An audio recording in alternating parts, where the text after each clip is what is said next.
Recording in progress.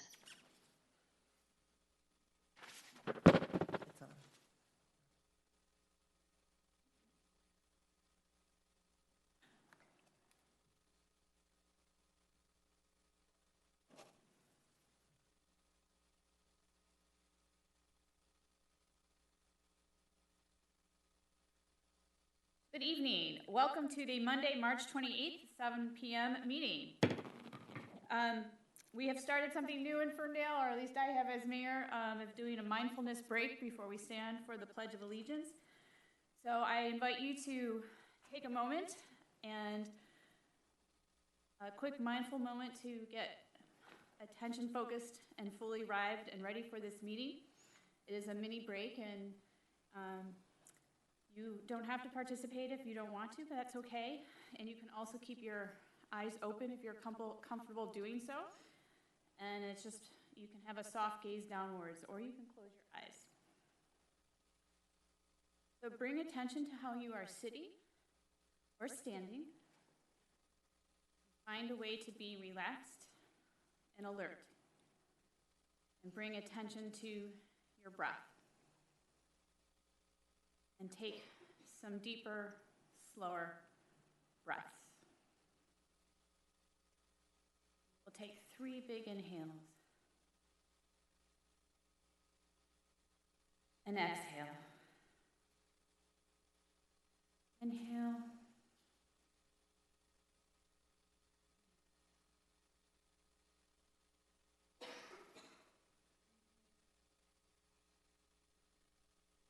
Exhale. So maybe you feel a little bit different than you did a minute ago before we started the breathing. Maybe you feel more present and focused. And I ask you to give yourself permission to let go of this busy day and come present into this meeting space. I wanted to recognize all of the police officers and public safety in our chambers right now, and honor you in our mindfulness moment of how stressful your job can be. That we are grateful and that you protect us in our communities. We're just really glad that you are here tonight. Let's be curious and thoughtful and compassionate and open as we discuss city business and honor those who are in our room tonight. With that, let's stand for the Pledge of Allegiance. I pledge allegiance to the flag of the United States of America and to the republic for which it stands, one nation, under God, indivisible, with liberty and justice for all. All right, Madam Clerk, can we have roll call, please? Councilmember Mikulski. Here. Mayor Pro Tem James. Here. Councilmember Lee Smee. Here. Councilmember Polka. Here. Mayor Piana. Here. All right, we just have another recognition of our electronic meeting procedures. And I believe this is the last, oh, sorry, I'm getting ahead of myself. We need approval of the agenda.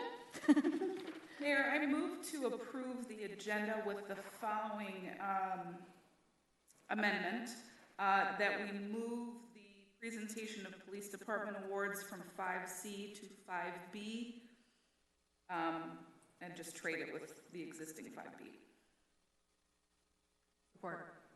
Moved by James and supported by Mikulski. Madam Clerk. Mayor Pro Tem James. Yes. Councilmember Mikulski. Yes. Councilmember Lee Smee. Yes. Councilmember Polka. Yes. Mayor Piana. Yes. All right, and that is approved unanimously. Moving on to electronic meeting procedures. Recognition, this is our last meeting of our hybrid online and in-person meeting. The Open Meeting Act ended at the end of the year, and the city amended our resolution so that we could keep going until the end of March to manage with the pandemic. And we will be back to in-person meetings only at the start of our second meeting, or the second Monday in April. All right, moving on to presentations. And our first presentation is 5A, Resolution Honoring the Public Service of Auxiliary Police Officer Bruce Jarvie. Chief, Emmy, I can read it, but I didn't know if you wanted to say anything prior or to introduce. I would be honored if you read it. Okay. So I will read this. At the regular meeting of the City Council of the City of Ferndale, held on the 22nd day of March, the following resolution was moved and supported unanimously. Auxiliary Police Officer Bruce Jarvie grew up in the city of Dearborn, where he graduated from Edsel IV High School. After high school, Bruce studied mechanical engineering at the University of Michigan. Upon graduation, Bruce went to work for the H.O. Tree Rice Company in nearby Oak Park. Bruce retired after working more than 42 years with the company, and after retirement, Bruce worked with H.O. Trees as a consultant until 2021. Through mutual friends, Bruce was introduced to his future wife and Ferndale resident, Carol. Bruce and Carol were married on September 30th, 2003 on the airfield of the Wright-Patterson Air Force Base in Ohio, while attending an American Kite Flyers Association convention. Auxiliary Officer Jarvie always appreciated the work done by the armed forces and the first responders and wanted to serve his community in a similar capacity. Bruce joins the Ferndale Police Auxiliary on May 2nd, 2014, and served his community for over 7 years. Over that period, Bruce volunteered a total of 1,492 hours to the Ferndale Police Auxiliary. Bruce was generous with his time and always a joy to work with. On several occasions during emergencies, Bruce responded to calls for help from the police department on a moment's notice. Bruce insisted on reporting to as many functions as possible while bravely fighting cancer. In 2017, Bruce received the Auxiliary Police Officer of the Year Award and the Ted Lemke Marksmanship Award. Auxiliary Officer Jarvie passed away on February 21st, 2022 after a courageous 3-year battle with cancer. Auxiliary Police Officer Bruce Jarvie was a shining example of integrity, service, commitment, courage, compassion, and volunteerism that we should all strive to achieve. Therefore, it would be resolved that on behalf of the Ferndale City Council, we recognize Auxiliary Police Officer Bruce Jarvie's outstanding service to the residents of Ferndale. And Jarvie was a credit to his community, the Ferndale Police Department, and to the city government. Thank you. We will remember Bruce for his amazing contributions to our community, and we will miss him dearly. And I always enjoyed catching up with him at our police auxiliary dinners. Yes, Bruce will be missed. He was really the glue to the auxiliary unit, and his dedication and kindness over the years will not be forgotten. He left an impression in the 7 years that he was here on everybody that he worked with. He really was truly an example of what a citizen and a resident of a community can contribute. So he will be missed. Thank you very much, Chief. And is this something that we will give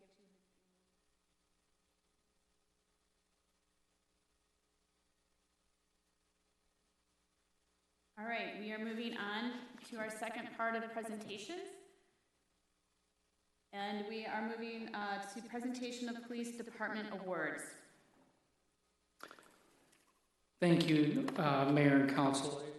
I really appreciate this opportunity to recognize some really fantastic police work and an example of cooperation between law enforcement agencies across our region.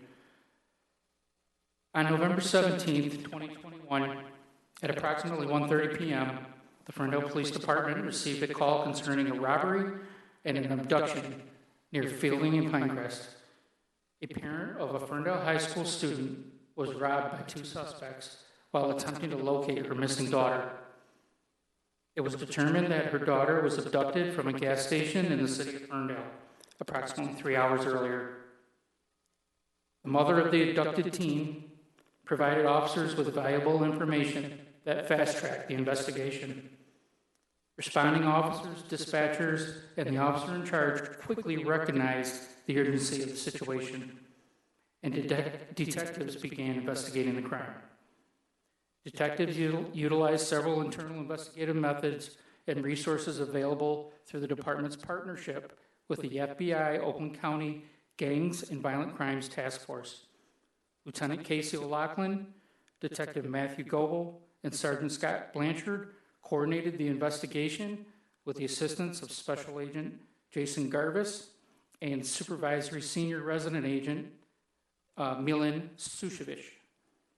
I hope I didn't butcher that name. I keep trying. Detective Goebel led the investigation, working closely with Task Force Leader Special Agent Garvis, who coordinated the efforts with FPD and FBI personnel. Sergeant Blanchard supervised the Patrol Division's response, tracked the suspect using GPS technology, while coordinating communications throughout this large-scale interagency operation that extended across several jurisdictions. Supervisory Senior Resident Agent Milan Sushevich coordinated the response of additional resources from the Detroit Field Office, such as the Evidence Response Team, Victims Advocate, Public Information Officer, and placing the FBI SWAT team on standby. Officer Mahlmeister and Officer Wysick worked quickly to locate evidence that was used to positively ID the suspects. Lieutenant O'Loughlin, Captain Spellman, and Detective Goebel conducted interviews of both suspects. Detective Walker and Detective Reichman and other members of the task force surveilled and arrested the male suspect. Detective Lewis of the task force recovered the victim with the assistance of Officer Mahlmeister.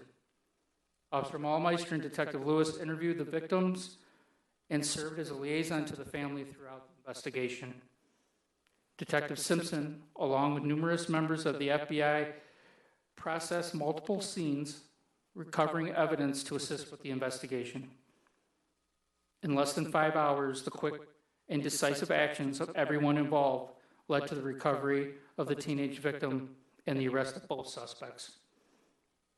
The suspects in this case were charged and arraigned on 18 felony counts by the Oakland County Prosecutor's Office. I want to personally thank all of the men and women of the Ferndale Police Department, local law enforcement, and the FBI for their skills, experience, and remarkable professionalism.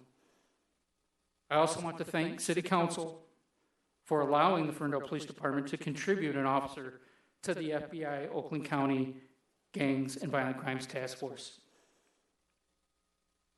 If it were not for these regional and interagency partnerships, the outcome of this case may have been very different. I would like to recognize some of the leadership from the FBI Detroit Field Office who are in attendance this evening. Assistant Special Agent in Charge Devin Kowalski, Assistant Special Agent in Charge James Barnacle, and Assistant Special Agent in Charge Chris Johnston. Sergeant Danielson will now introduce the recipients and the awards that are being presented. Assistant Special Agent in Charge Devin Kowalski will accept awards on the behalf of the members of the task force who are unable to receive these awards publicly. Sergeant Danielson.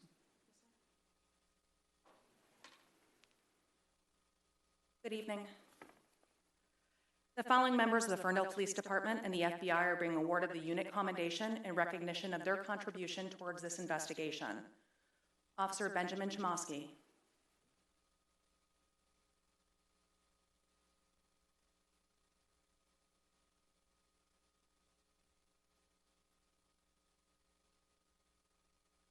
Officer Eric Morochek.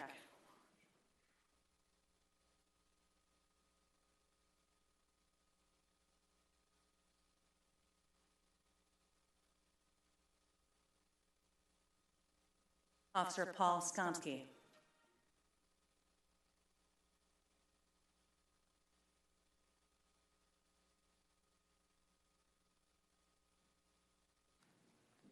Officer Edward Ungerman.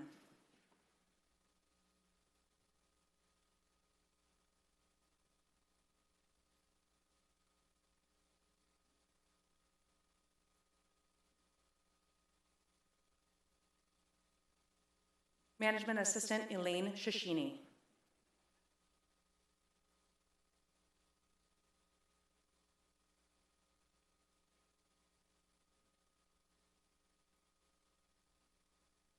Intelligence Analyst Glenn Gentry.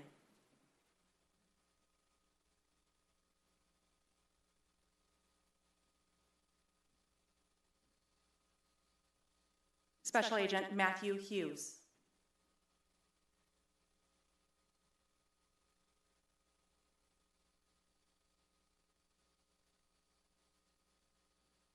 Special Agent Leslie Larson.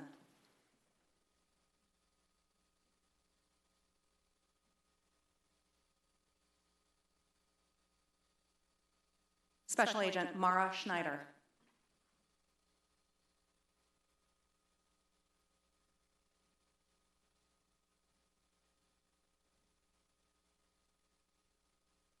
Executive Management Assistant Emily Stadala.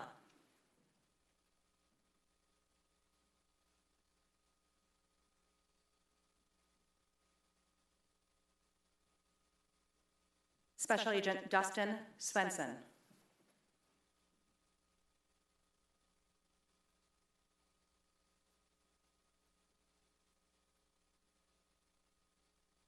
These members of the Ferndale Police Department are not present tonight or unable to accept their unit accommodations in person.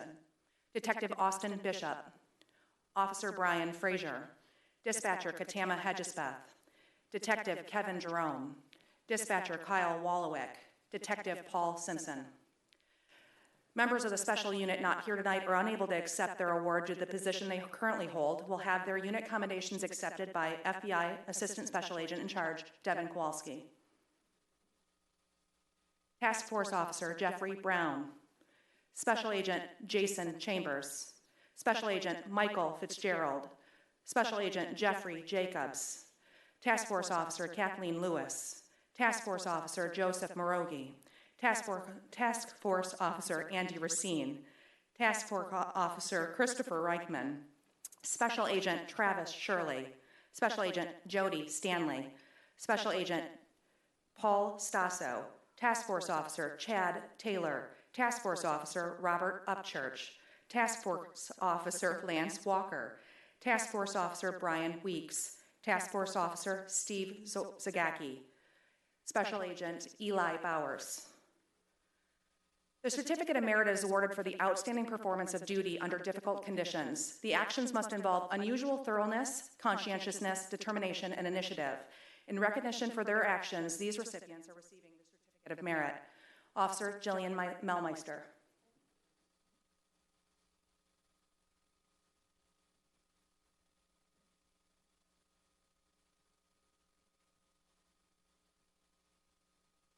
Officer Christopher Wysick.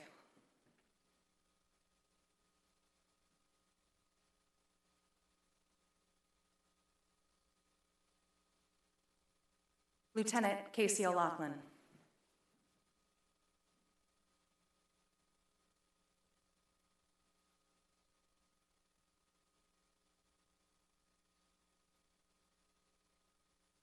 All right, here's my chance, right? Supervisory Senior Resident Agent Milan Sukovic.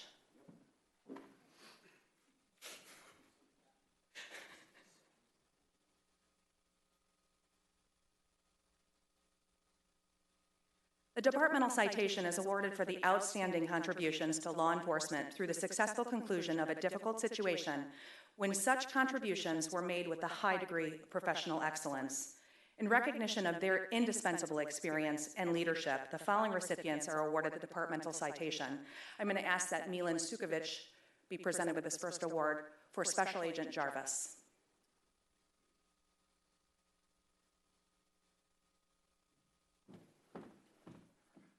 That's okay.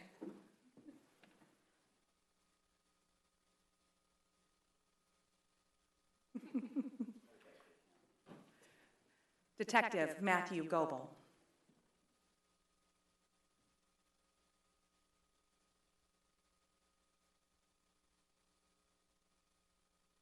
And last but not least, Sergeant Scott Blanchard.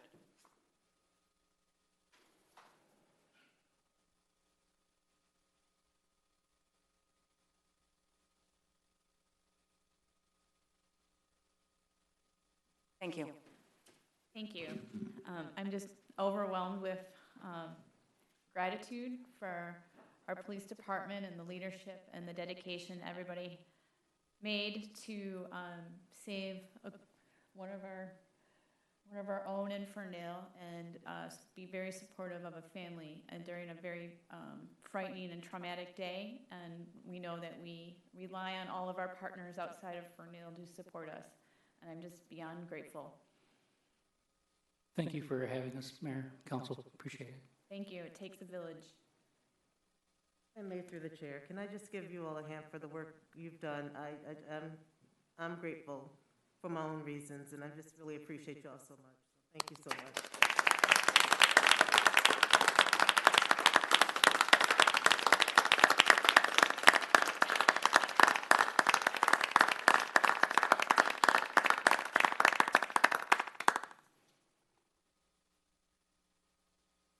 All right.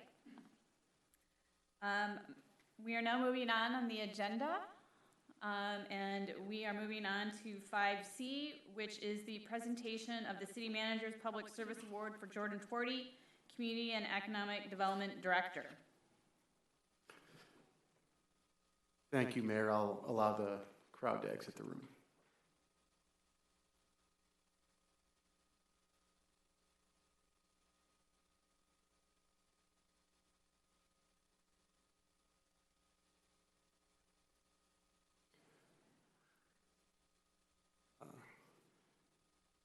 In a much less distinctive of a parallel, this is a parallel of public service significance. The City Manager's Office issues a Public Service Award for directors that have worked and served the City of Ferndale for a minimum of 5 years, and we've been fortunate to have Jordan Twardy as the Community and Economic Development Director leading that department for 5 years. And I have the unfortunate news of publicly acknowledging that he is a short timer officially, about 1 week out. So I will read a resolution acknowledging Jordan's service, and then at the conclusion of the resolution, Mayor, if you join me in front to present Jordan with his service award that he can use as his new paperweight. Jordan Twardy was hired as the city's Community and Economic Development Director in August 2016. One of Jordan's first comments to me after he was hired was that the pilot light for the region had been lit. And I actually did keep a document of Jordan Twardyisms, as I recalled them, for the first year. So I actually did have that recorded. Later that year, Jordan's team was issued over 100 initiatives to implement as part of the 2016 Master Land Use Plan update. And he would receive over $1 million in TAP grant funds to support a lot of those infrastructure initiatives.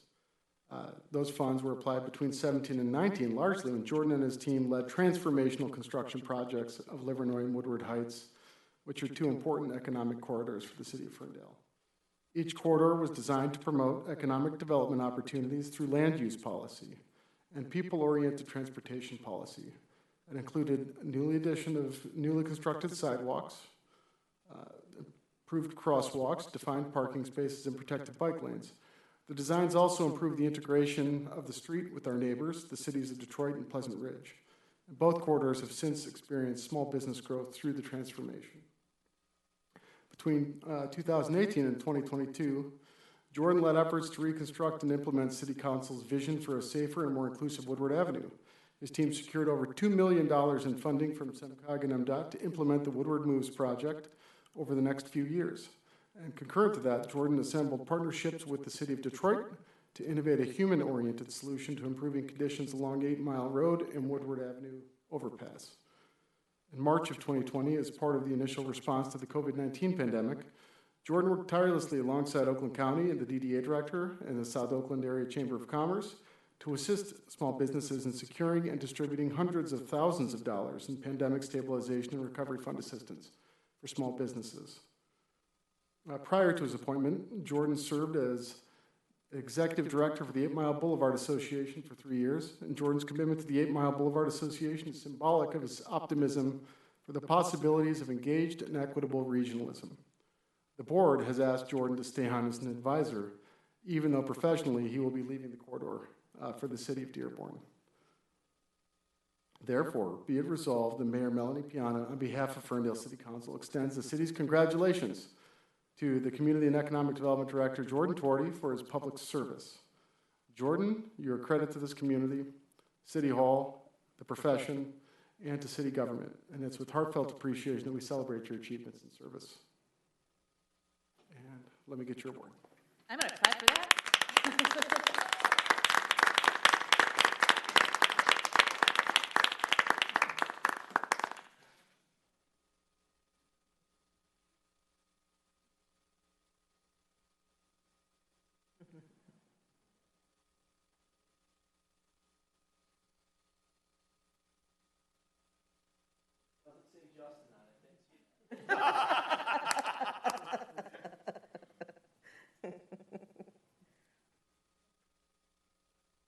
Thank you.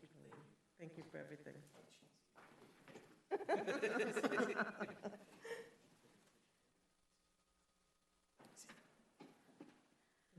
Does it feel like the Oscars?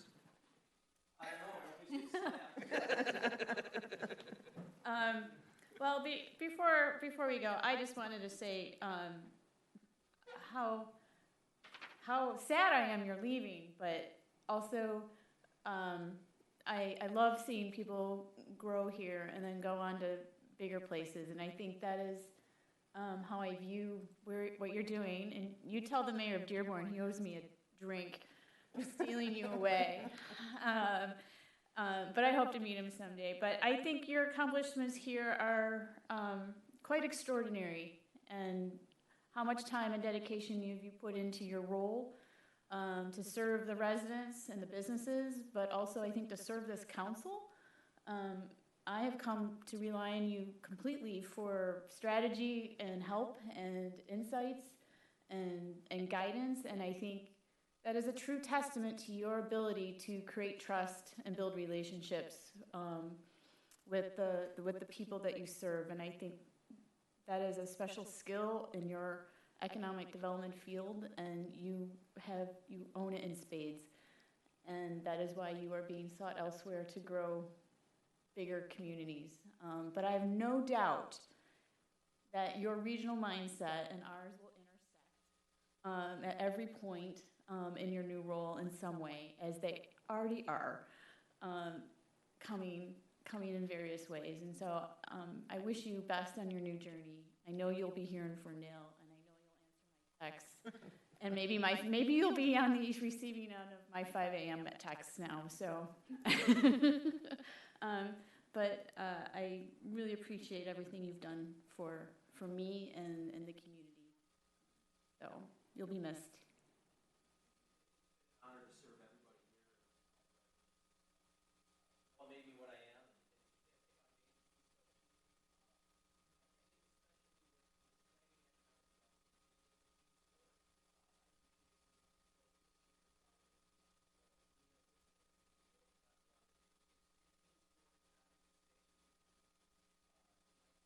Plus residents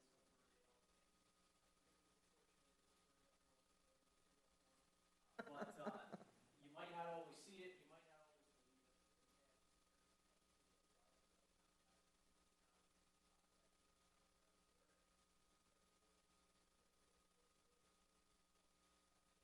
5 amazing years. I would hope to stay involved.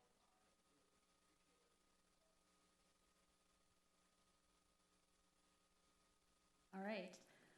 Thank you. All right. And now we are moving on to the next presentation, unless anybody else wanted to say anything. All right. Through the chair, I will just echo the mayor's sentiments and just personally say it's been a pleasure working with you, both before I was on council as a resident, understanding what was happening and some of the things that I was involved in. You've always been knowledgeable and approachable, and I really look forward to you still participating as a resident, and hopefully helping us make some connections beyond our borders. Through the chair. I echo my colleagues. You have been an integral part of the growth of Ferndale over the last several years, since you came onto the city staff. I appreciate your humor.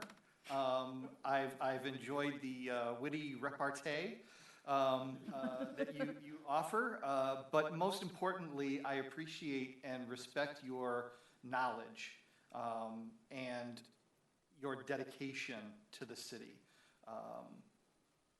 You have made me see things from a different point of view, where I've had a particular opinion or direction on something.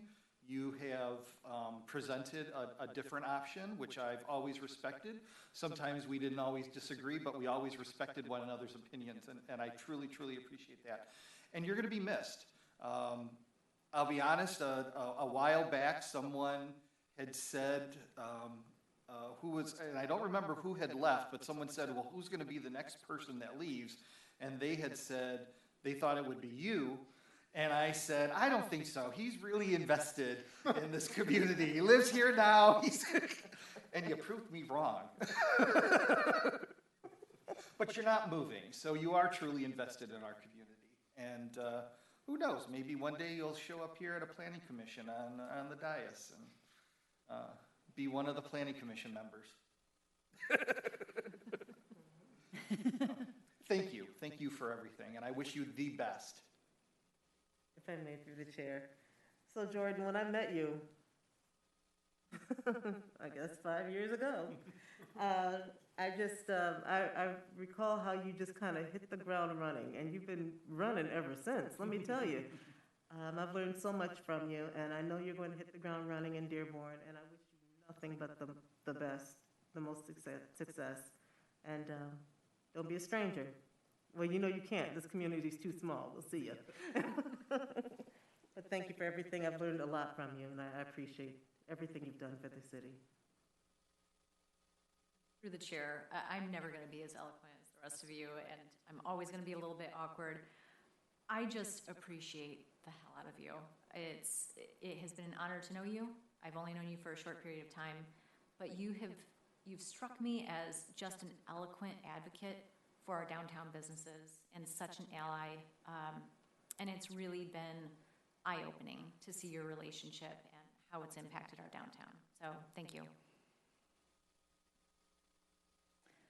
And go forth and be successful in your new role. All right, with that, we are moving on to 5D, the next presentation, which is an update on the short-term rental ordinance and the first year of enforcement. And Emily, welcome, and take it away.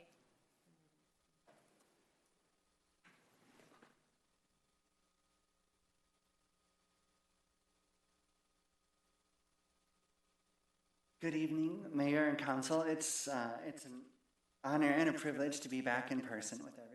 So I really appreciate the opportunity to stand here again. I don't have a very long presentation to you. I want to make sure everybody gets home. I don't want to be the reason everybody's out late tonight. But I wanted to circle back a year after we initially brought this ordinance to City Council and adopted it, which was on March 22nd, 2021. To briefly recap the history is that we had seen that there was a consistent number of short-term rentals ebbing and flowing from about 30 to 90, depending on the time of the year, of the course of 2016 to 2020, the time period that we were monitoring short-term rental activity. There had been associated code enforcement calls and police calls, all numbering less than 20. But while looking at the whole, the decision was made that maybe we should examine this.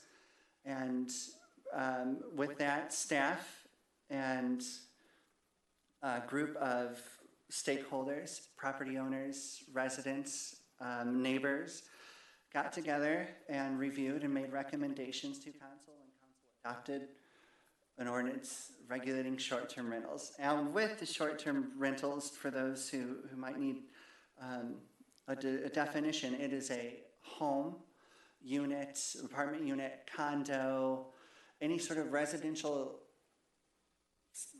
space that is rented for 30 or fewer days a month. Typically, I think you would see these on sites like HomeAway, Vrbo, Airbnb, which are the 3 most common used sites within the city of Ferndale. And so what have we actually experienced or seen and learned in the last year?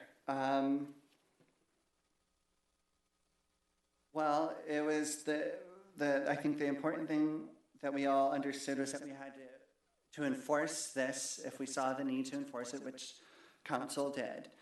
And so staff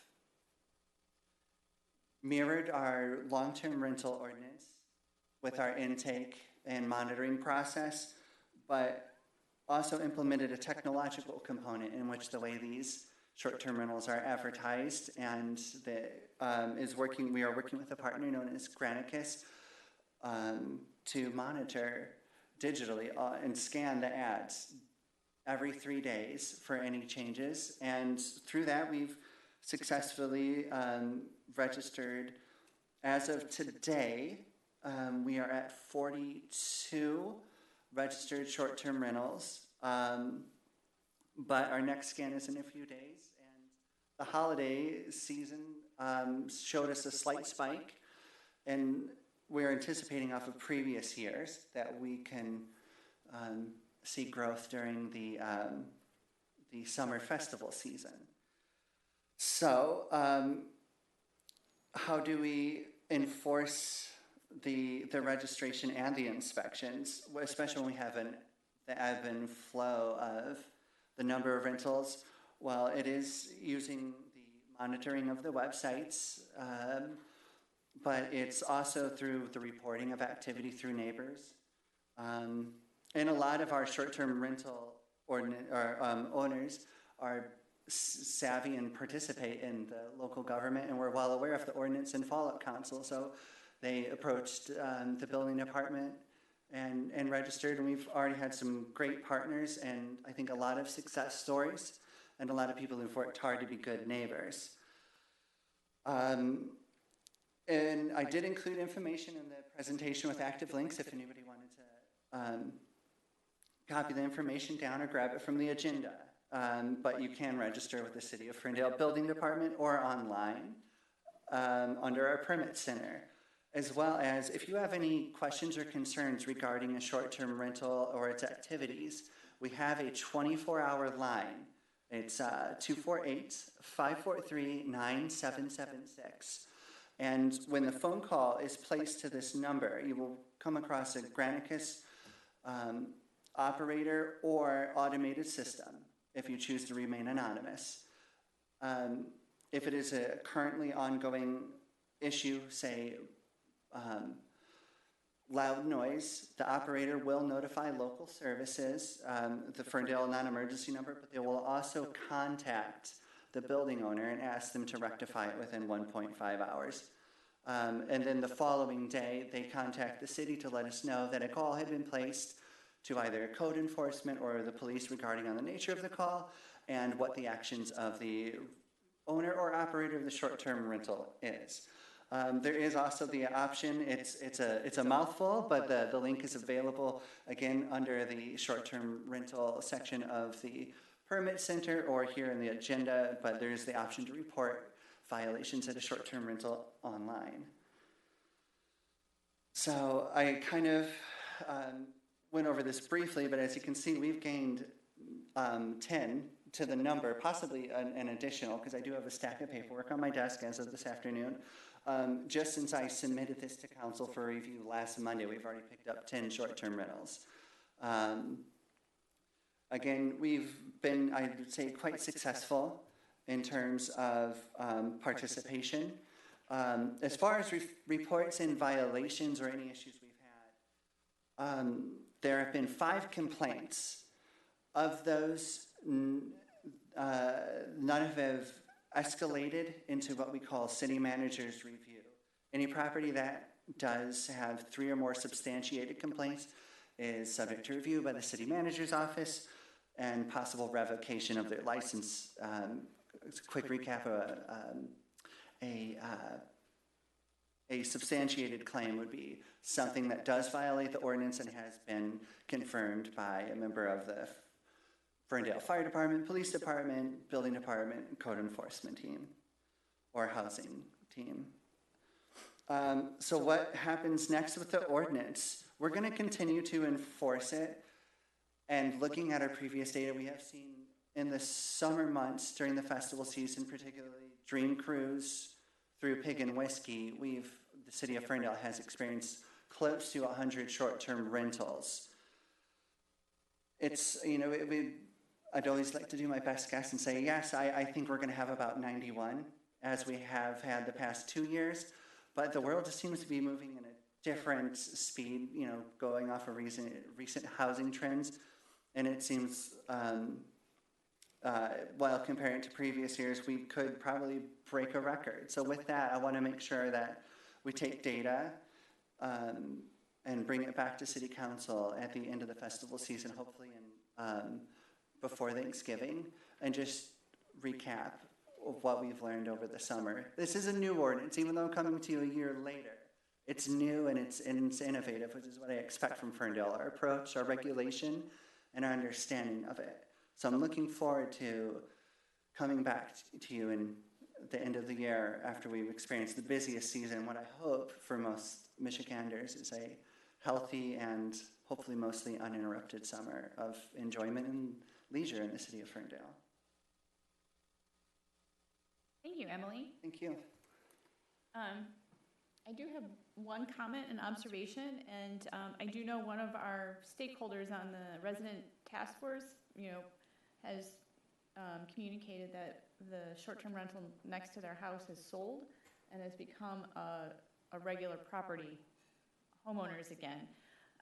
So don't know if this, and that was a regular offender of the noise and other issues that residents had been complaining about. So I think that this good short-term rental actors will continue following the process, and the ones that perhaps don't want to follow the process will sell their property, which is the best for everybody, I think.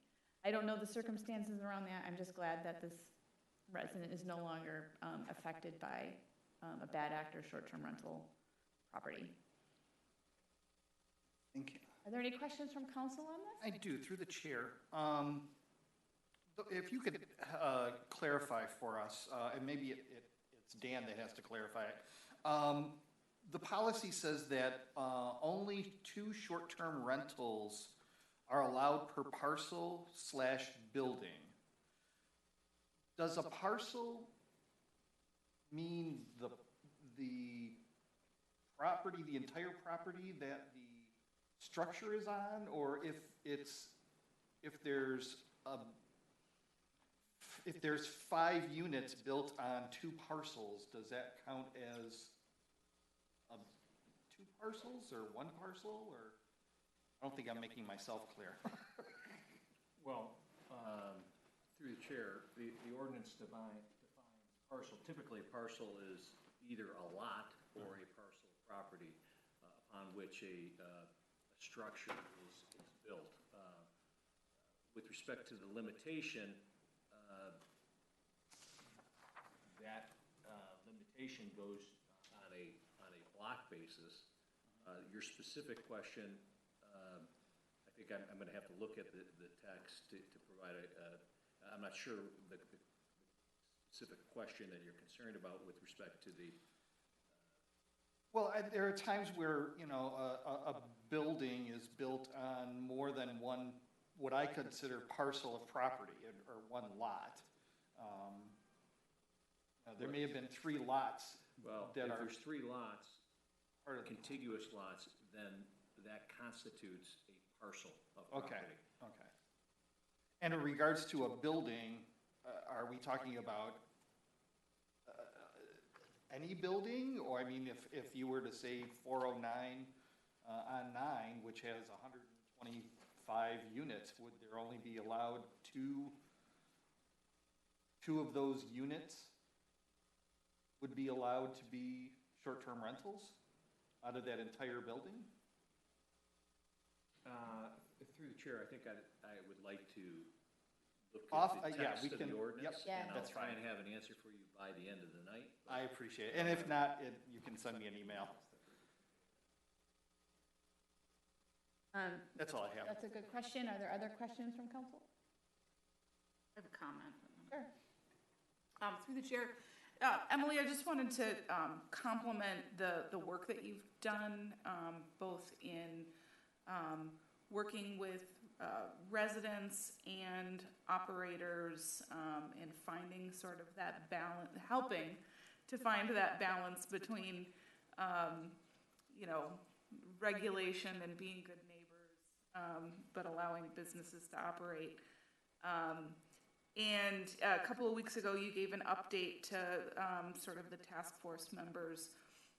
And so I just want to acknowledge and be grateful for that work that happens behind the scenes.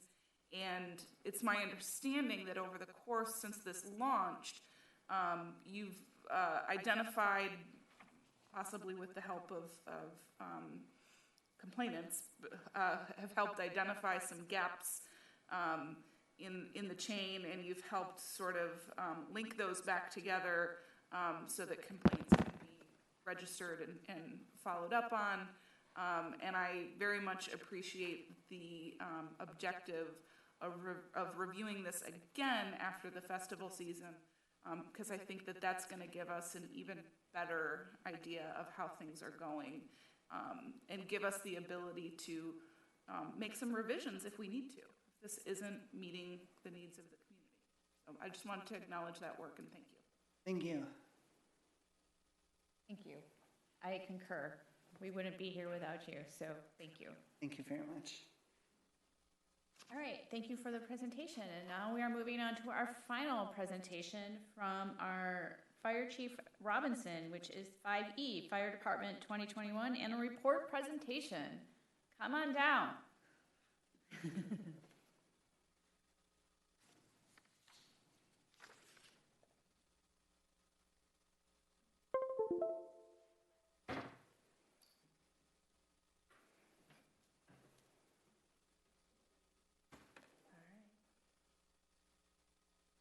Give me a second to pull this up, but when I was in September, we had planned on presenting the annual report, and if you remember, we delayed it. We wanted to provide you a good report and promised you a 2-year one. And so we wanted to be good on our work, and so it's just gonna be a really brief presentation tonight. Give you what was promised.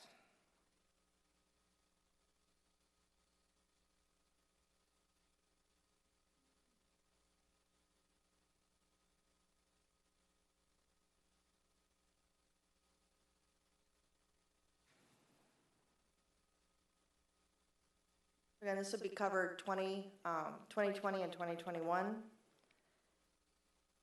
And I'll provide the communications. We'll go ahead and get this linked up. So I'm going to hit the high points of this for everybody tonight. The mission and vision you guys have seen before, and our core values. Those have not changed. Our divisions and responsibilities is every one of our divisions has a wide range of planned and unplanned responsibilities. And primary regular roles, and then a lot of stuff that can pop up that we just have to respond to that, maybe we can't anticipate. So with that, our operations these are our firefighters and our fire officers that are in our stations 24/7, 365, responding to whatever needs the community has for us, and that is operations. So it's emergency, non-emergency. They do professional development, continuing education, they train almost every day they're at work, and they engage in community outreach and education. Our fire prevention, our fire marshal division, is Fire Marshal Dennis Barr. He does inspections, safety assessments, the mobile food vendor and tent safety inspections, fire investigations when we have fires to try to determine cause. And he is head of community risk reduction activities, heads that up and guides us, and we all support him in those efforts. Administration is myself and other staff, and my job is really kind of oversee all the operations, records management, the emergency management for the city, burn permits, budget, all the fun stuff. We have a lot of technology and innovation, which is exciting to report. We do have enhanced response resources at the department. In 2021, computers were installed in all our fire department vehicles, which we call MDCs. And what it does is it allows us increased mobile capabilities on the road and on-scene access to resources during an incident. So we could be on scene, access a pre-incident plan, research, maybe hazards are on scene, and allows us to be right at our fingertips on the scene. We also have improved processes that benefit our community. Our burn permits have been revamped and integrated into the city's BSNA system, so a lot of citizens now just go on to a system they already use, pay their water bill and everything else, to apply for, pay, and even schedule their inspection, which the old system used to be very clunky and a lot of inconvenience for the citizen. We also leveraged QR code technology with the help of IT and communications, and we created QR codes for open burn permits, car seat installation, home fire safety inspections, and people can just scan these QR codes. It takes them directly to the link to schedule their appointments and do what they need to do. So again, really trying to use technology and innovation as much as possible. Software upgrade, council approved for us to buy and expand our ESO suite to give us some really phenomenal increased electronic platforms. We can now do inspections on the road on our electronic platform instead of on paper. Our inventories on our vehicles, our hydrants, our water supply, asset management, all that stuff, our scheduling is all electronic. So it's purchased and the build out started in 2021. Full rollout is completed. We're at the tail end of it now. So our training certification, there's a lot that our personnel need to do. And the big takeaway I want you to have with that is they do specialized trainings. They train almost every day because we have to be prepared for anything that we may encounter. And there's such a wide variety of emergencies and non-emergencies. So they train constantly. Our personnel also engage in leadership programs, live fire, flashover training at LCC. And then our personnel our personnel go on to peer support training, which allows them to be first level resource for individuals maybe after a difficult call. Somebody just having a hard time, you might notice a coworker struggling and they can intercede. And then become EMS and fire instructors are also additional. Beyond the call, we do our home fire and safety inspections to our citizens. So anybody in our community, this is a personalized 40 to 45 minute visit to their home. And instead of just a generalized fire safety information, it's really stepping into your home and talking through your home with you to answer questions you have, talk about where your smoke detectors are installed, fire safety in the kitchen, different things to make it very personalized to you. There's no citations ever given under this. It's just really about helping people get that personalized education about how to make their home as safe as possible. And the child safety seat installations, we have personnel that have gone through the very long certification course to then advise anybody becoming a new parent or transitioning their child from one type of car seat to the next can schedule an appointment to come to the fire department to get help with that and professional education on it. The specialized trainings, excess of that our people do. Some people do technical rescue certifications. There's multiple levels of training, awareness, operations, and technician level. And technical rescue is everything from collapse rescue, trench rescue, confined space, high angle, which is ropes, so where they have to go up, somebody might be on a radio tower and they have to go up 100, 200, 300 feet in the air to rescue somebody, bring them down. So all this is extra training that some of our personnel do, and hazmat falls in there. We are part of Oakway. There's 10 departments in Oakway where we support each other. They give assistance to us, we give assistance to them. Our community engagement and education, obviously, fire rescue or COVID had a big impact on that, but our people really showed up, and I can't say enough how much I appreciate, even though this was before I was here, the men and women at Ferndale Fire came to work, did what they had to do, so there was no disruption of services, which was incredible, and stepped up and filled the gaps in some other needs. Fire safety programs were impacted. We couldn't be out in the schools and community as much, but we looked for opportunities where we could, and as soon as we were able to, really tried to engage with our community again, special events, back in the schools, reading with the kids again this spring, which was great. Our community risk reduction also goes with the community, our open burn permits. It's not just about charging a fee for revenue. It's really about keeping our people safe and having those purposeful conversations so they know how to have that fun recreational activity without an adverse outcome. Chuck, the safety seats, the home safety, the pre-incident planning we have to do in our public education. For our businesses, our certificate of occupancy, liquor license inspections, a lot of these are mandated regulatory. New construction inspections and plan review, insurance safety while allowing tents and heating, implementation of the new inspection platform, which makes all this a lot easier. So I'm going to end with our response incidents. In July 2021, we did mutual aid response out to the tanker fire, which is on in Bloomfield Township on I-75. And also in July, there was a large-scale industrial vehicle from moving train cars caught on fire and burned in the area of Fair Street and 8 Mile. So both these were multiple agencies coming together to handle these incidents, and we were a part of both of those. And then in May 2021, we did have a hazmat incident at Gage Products. However, because their employees knew exactly what to do and had the quick action and the safety systems were all operational and worked well inside the building, we were able to mitigate that incident with no damage, no injuries, and no impact to any of the surrounding neighbors. So it was a huge success. Some other notable mutual aid box alarm systems, which is when we assist another department, trench rescue in Bloomfield Township, and a wide area search for a lost senior citizen in West Bloomfield. So I'm going to just finish up with some numbers to really kind of show what your fire department's been doing.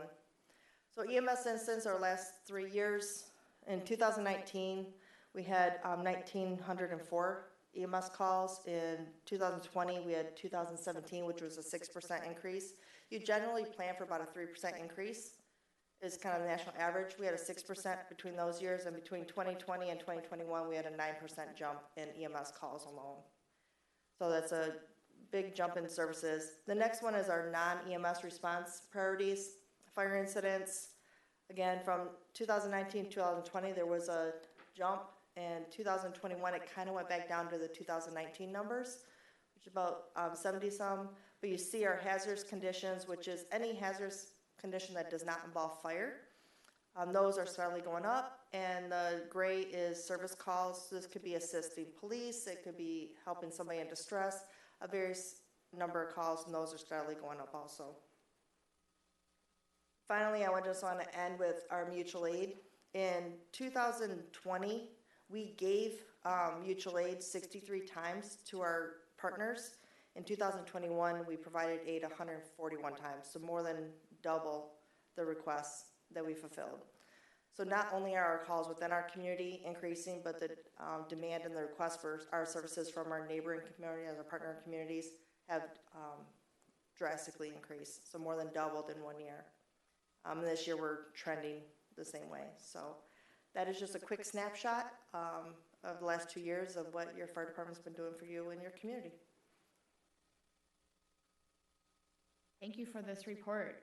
It's very helpful every year to receive it, and definitely the shift of the pandemic and 2021, see how the numbers come out for next year. I did have a Yeah, go ahead. I did have one question. We're providing a lot of mutual aid outward. What are our mutual aid requests inward? Inward, that was on there too. I didn't read those numbers, but in the first year when it was how much we gave and how much we received was almost identical. And that was in 2020 and 2021, where our numbers, what we gave more than doubled. What we received did increase also, but not to the same extent. Okay. So that did increase. It went from about 69 to I think just over 100 is what we received. So it did increase also. It just didn't go quite as to the extreme of what we gave. But both of them are trending up, and we're seeing that. And is that with fire departments everywhere around us as well? Yeah, because all of us, we're not, we're working really hard to fill our vacancies, and we're getting closer to get fully staffed. Fire departments are struggling. There's been cuts years prior where our fire departments got smaller, but our call volumes are going to increase, so we're all kind of doing more with less. So we really rely on each other more and more to kind of make ourselves whole. So all of our fire departments kind of lean on each other, and that's what Oakway is about. Our 10 fire departments working together and responding together to ensure our communities are covered when we have larger incidents that really drain our resources. Are there other questions from council? Through the chair. We've had an ongoing partnership with the University of Michigan, and I know the fire department during the last round had a project to manage hazardous materials, I think it was, or It was the reporting, so that's something that with the business registry is gonna help us move that forward also. Every business, every year is supposed to report what chemicals they have on site. It might even just be their cleaning chemicals. And the process was always clunky, the form was very intimidating. So we worked with the University of Michigan to try to improve the friendliness of that process. Taking a step further with us, kind of reenacting the business registry, reinventing that in a new way that's going to be very interactive with our business community and much more supported and communicated.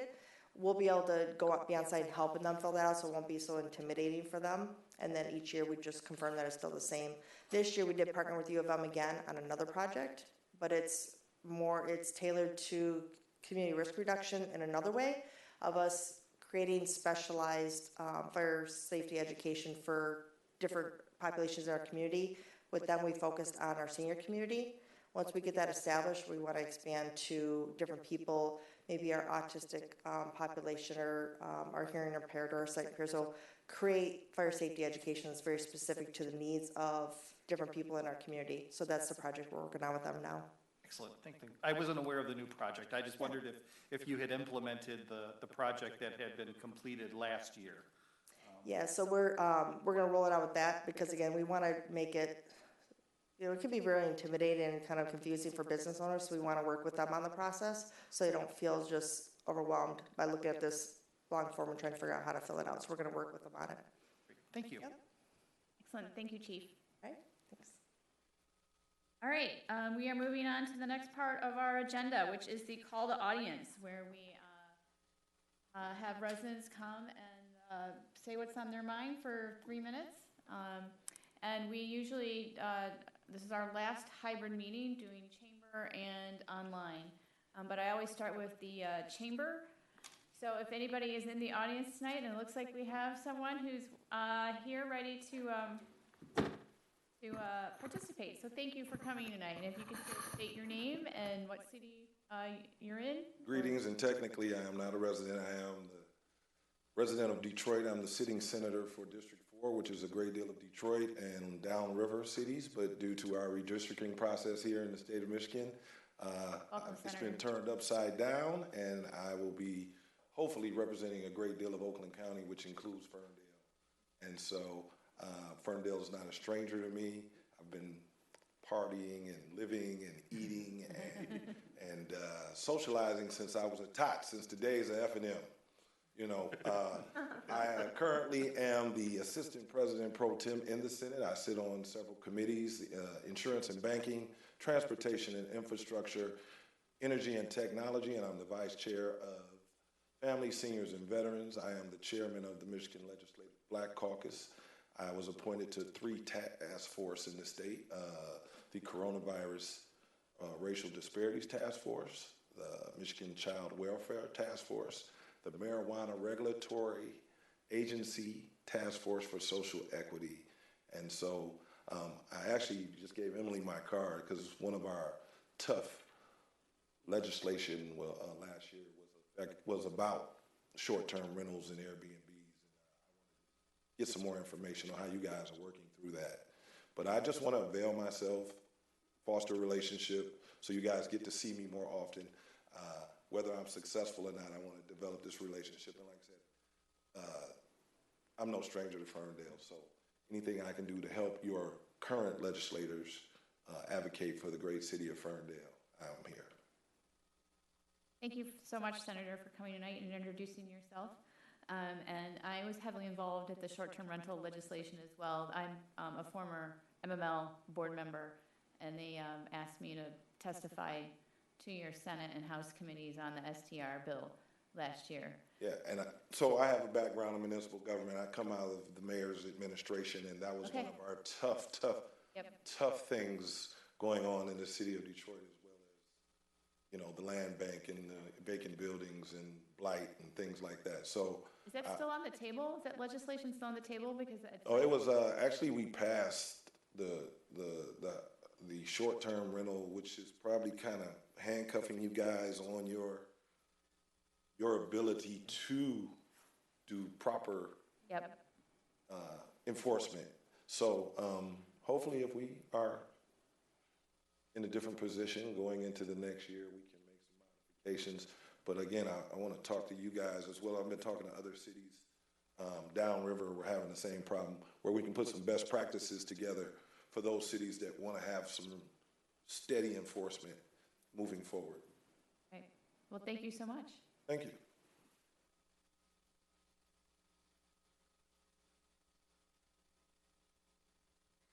See, we have another participant walking up to the podium. Might cause some havoc. I'm sorry, what was that? No, I said welcome. Oh, good the evening, podium. Mayor and Council. My name is Dale Villarolo. I just wanted to take a minute to thank Jordan for his service in our community and what a difference it's made in our town. Especially my time as chair for the chamber, we had many, many discussions, and he gave me a lot of really good guidance and opinions and thoughts and what have you. I guess I could sum it up by saying we would meet for breakfast to have a meeting or after work or whatever, and I would come home and Karen would always say, "How was your meeting with Jordan?" And I'd say, "It was great." And then she would say, "How bad does your brain hurt?"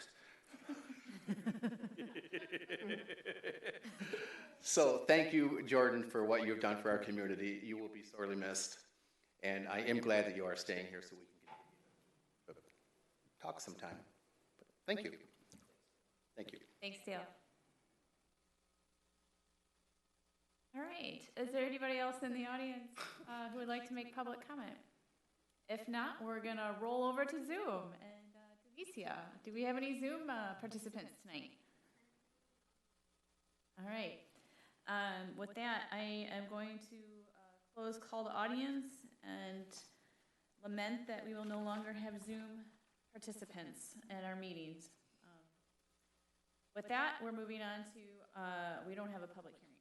So I'm moving on to consent agenda, and I will review and read this in its entirety, and council can make their decision. It is short, folks, tonight. 8A, approval of the regular meeting minutes of March 14th, 2022, and the special and budget workshop meeting minutes of March 19th, 2022. 8B, approval to pre-authorize AV ballot application postage and elector worker payroll for the August 2022 primary election in the amount not to exceed $20,000. 8C, approval to backfill 2 DPW labor positions, one due to a recent resignation and one due to a retirement that will take place on May 20, 2022. 8D, approval of a temporary license agreement for the Detroit Curling Club's curling tournament to be held April 29th and May 1st, 2022, and authorization of the mayor to sign the license agreement. And 8E, approval of the bills and payrolls as submitted by the city manager's office and subject to review by the council finance committee. What is the pleasure of council tonight? Mayor, I move that we accept the consent agenda as presented. Moved by Leaks James and supported by Mikulski. Madam Clerk. Call me Leaks James. Oh my God. It's not even 10 o'clock and I said, messed up your name. So Leaks May, moved by Leaks May and supported by Mikulski. Councilmember Leaks May. I didn't even hear it. Yes. Councilmember Mikulski. Yes. Mayor Pro Tem James. Yes. And Mayor Piana. Yes. All right. Moving on to regular agenda items. 9A, approval to accept grant funds. Approval to accept grant funds from Eagle via the Recycling Infrastructure Grant to receive $160,000 to expand the city cycling program to multifamily properties. And introducing this tonight is Claire, our zero waste coordinator. Welcome. Good evening. Hello. I'm excited to bring some good news about recycling. It's kind of my thing. So let's go ahead and get started. Tonight's suggested action, like was just mentioned, is to approve to accept the grant funds from Eagle through the Recycling Infrastructure Grant to receive $160,000 to expand the city's recycling program to all multifamily units.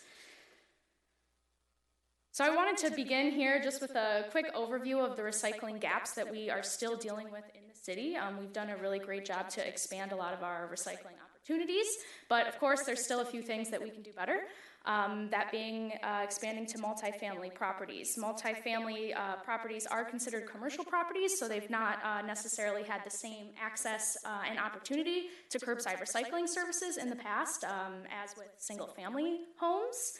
So currently their options are to either throw out their recycling materials, which of course is not the best case scenario, or to drop off their recycling to the Sacra facility in Troy. A lot of our residents do this because they are rock stars, but that's not necessarily accessible or very convenient.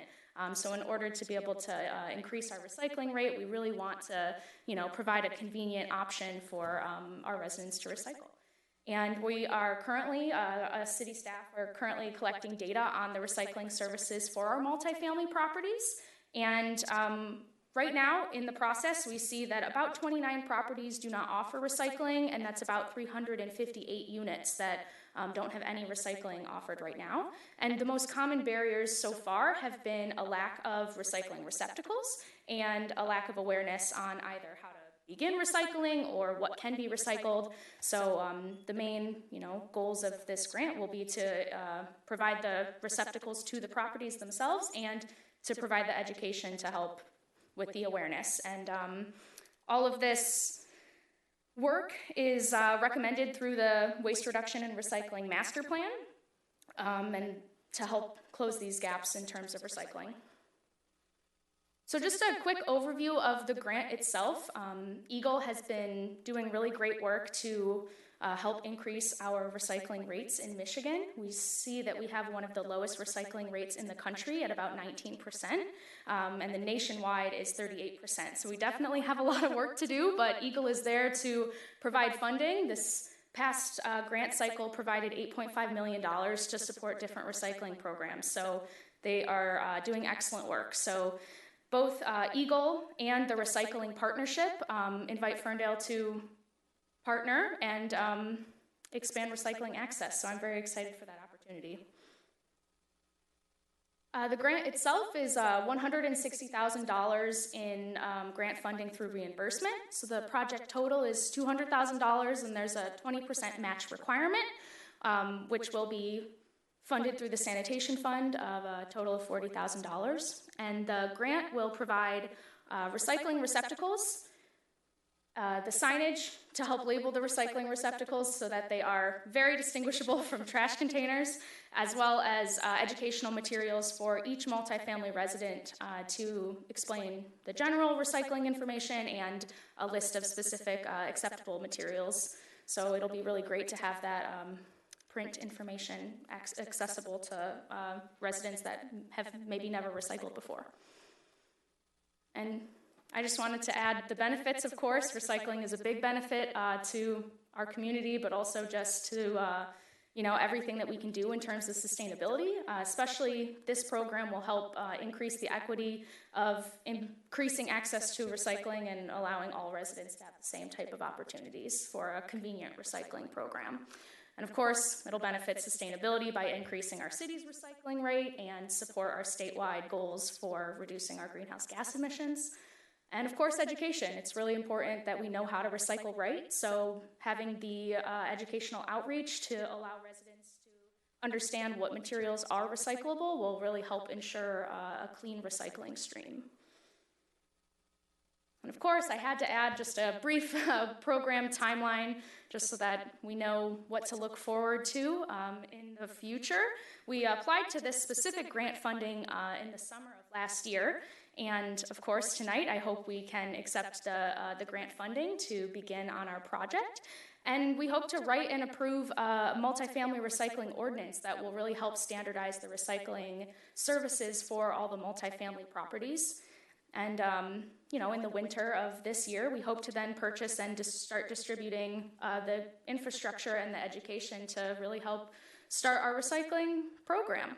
And of course, I look forward to standing before you all in the next couple months with some updates on how the project is going once we accept the funding. And that's all I have for you tonight. Excellent, thanks, Claire. You're welcome. I'll open up the council for questions. So if I may through the chair, I don't particularly have questions regarding the multifamily. I'm happy to see it's coming because I know that there have been inquiries regarding it. But regarding the composting, Yes. so I noticed that when I'm dropping off, I see a variety of items in those compost bins.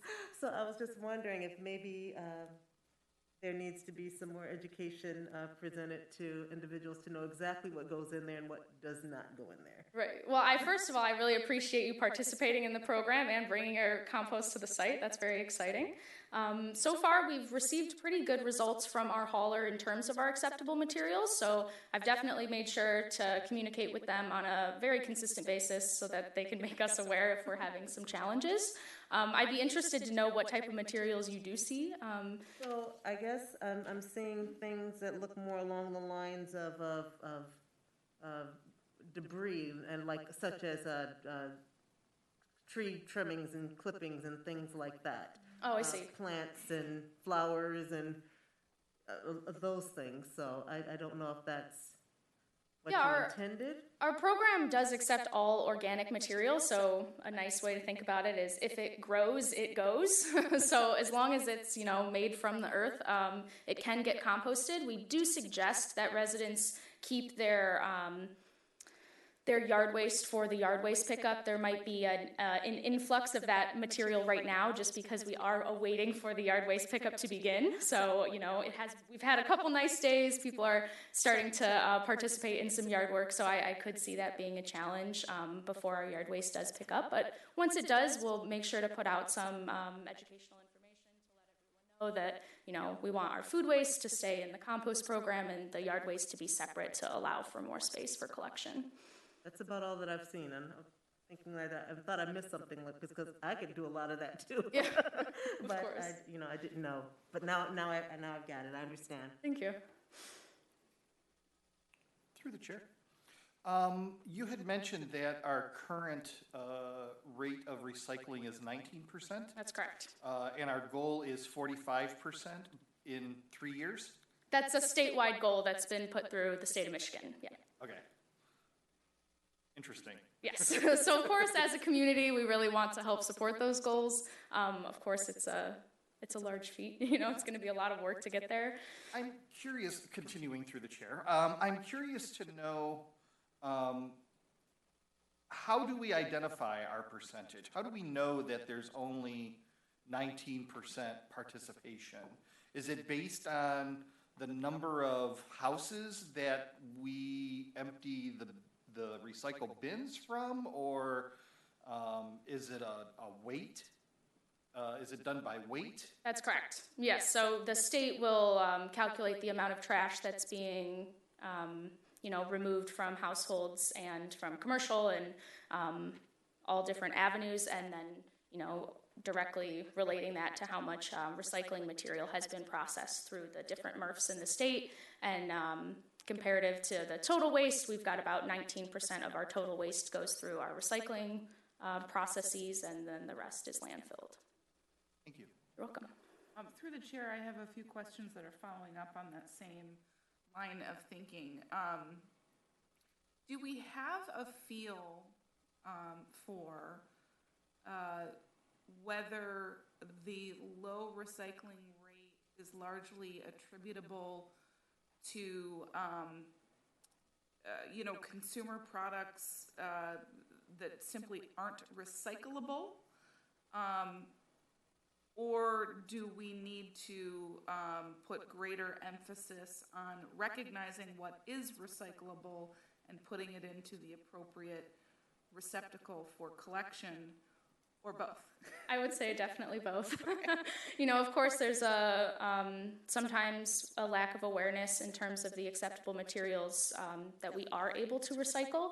And that's because, of course, recycling kind of ebbs and flows, and it changes all the time. So it can be really difficult for, a resident to always know what is recyclable. So that's why we like to, point residents directly to the Waste Wizard through SACRA. That's always being updated on, what type of acceptable materials can be taken and processed.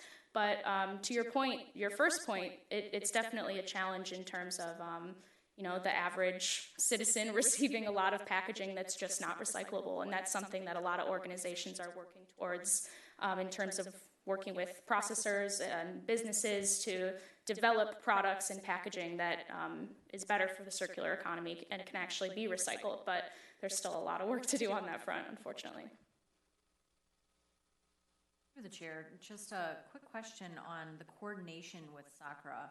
So I'm assuming that this is multifamily units, but does this also include apartment buildings where they would have these recycling bins, and would we have to coordinate separately or renew a relationship with SACRA in some way, shape, or form to get them to go out there and pick up those recycling bins?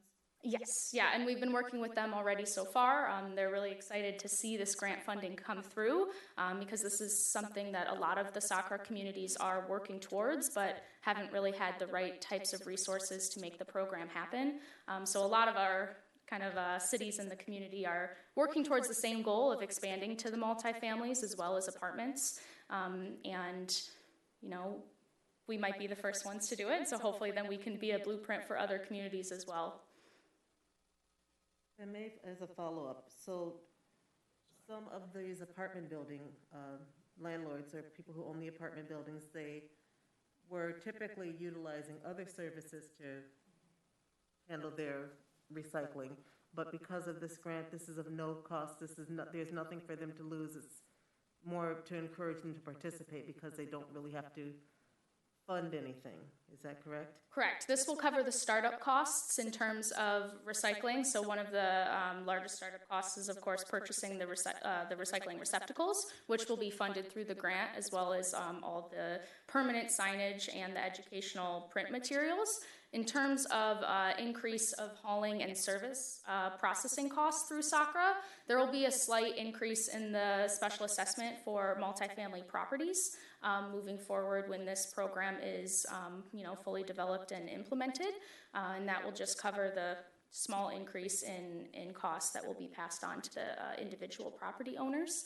But there will be then a reduction in trash costs because they will be able to shrink the amount of trash that they are picking up and hauling away. So the costs really do end up becoming, obsolete, and they balance each other out. I was going to say. Thank you. You're welcome.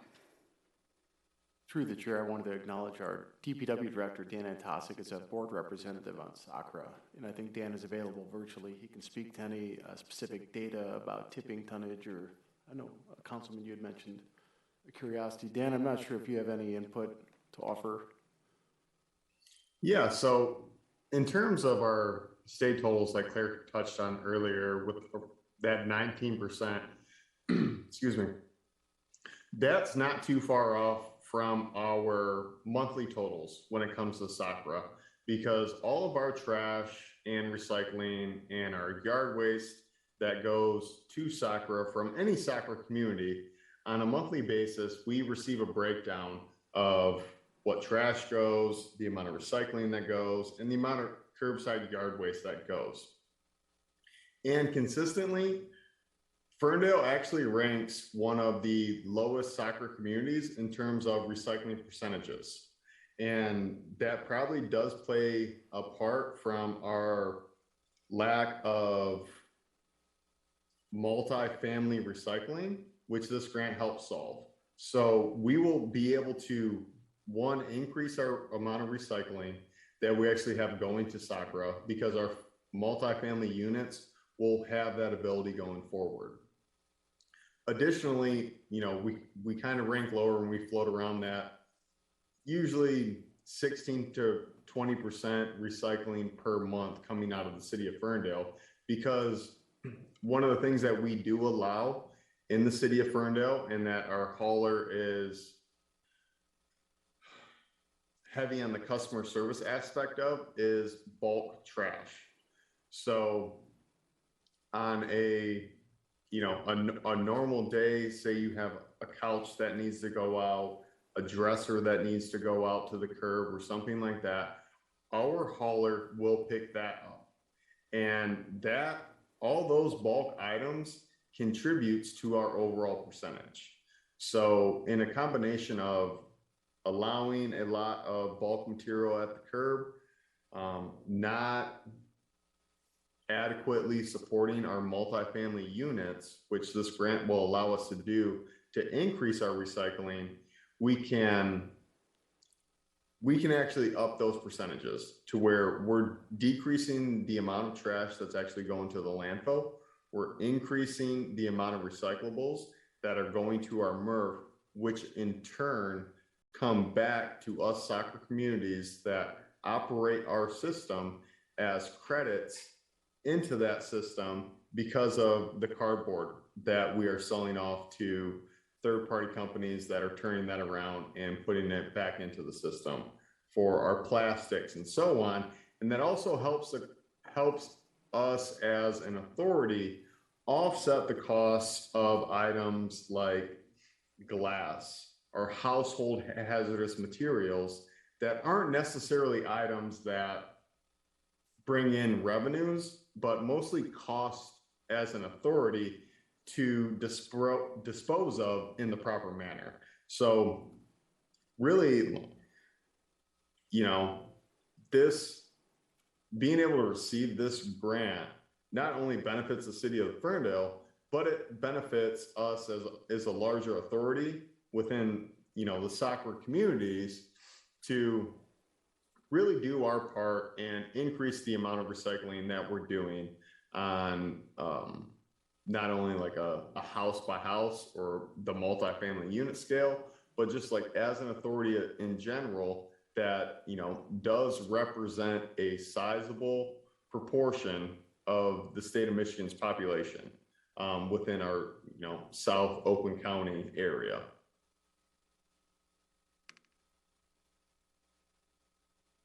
All right, thanks, Dan.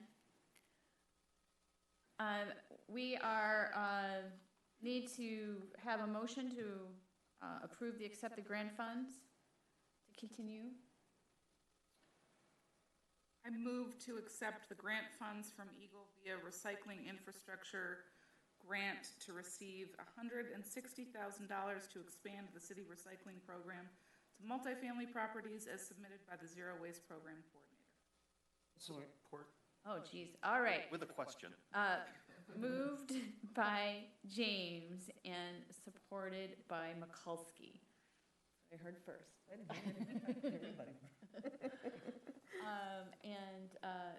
So we have a motion on the floor. Councilman Polika? So the motion is to accept the grant or receive the grant for $160,000. Have we approved the amount to spend the $40,000 match? I don't recall, and when will that take place? Because all we're doing is accepting the 160. We're not saying we're going to approve the 40,000. Through the chair, that is included in the fiscal 23 budget recommendation for the sanitation fund under community programs. So these funds won't be implemented until fiscal 23. So it's part of the 23 budget. So it's going to come back to us later to approve the 40,000. Will be part of the fiscal year budget. As part of the budget process, yeah. We have a public hearing scheduled on April 11th, and then the budget would be adopted on the 25th. Okay, so it's not coming in as a special item. It's just coming in as part of the budget. Claire, I thank you for this presentation. Just to circle back to our high-level strategy, you know, the city is committed to carbon neutrality. Reducing waste is helping us reduce our greenhouse gas emissions. This has been a strategic item for council. Thank you for finding us more money to help offset the costs. If there's no other questions from council at this time or comments, Madam Clerk. Mayor Pro Tem James? Yes. Councilmember Mikulski? Yes. Councilmember Polika? Yes. Councilmember Leaksby? Yes. And Mayor Piana? Yes. All right, and that is approved unanimously. Moving on to 9B, approval of appointment to the Planning Commission for a 3-year term ending March 28, 2025. And presenting this tonight is Kyle, and I think he's via Zoom. Oh, is it you? It's Jordan. Nice job. Yes, thank you, Mayor and Council. So Kyle was on via Zoom. He had a jet, but I connected with him on his perspective. And even though I won't be here to see Rachel join the commission, I can say that the CED department is thrilled to have Rachel Acker's nomination.